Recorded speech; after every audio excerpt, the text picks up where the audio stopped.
Have you always thought Alfredo sauce was creamy? Today we are uncovering the surprising secret of the original recipe. Let's start with the basics. Authentic, traditional Fettuccine Alfredo from Rome is incredibly simple, made primarily with only butter and Parmesan cheese. According to historical sources like Di, the original dish includes just 3 ingredients: fettuccine, young Parmesan cheese, and unsalted butter. It is crucial to know that there is absolutely no cream or garlic in the traditional Roman version. Those additions are American adaptations.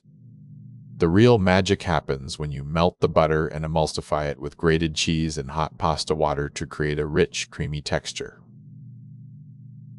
While legends exist about secret ingredients, like milk or oil in the dough, the core truth remains that butter quality is everything here. So the most impressive fact is that the dish we love today evolved from a simple Roman pasta dish into a global phenomenon with cream. Now you know the secret is just butter and cheese. What is your favorite way to make pasta? Tell us in the comments below.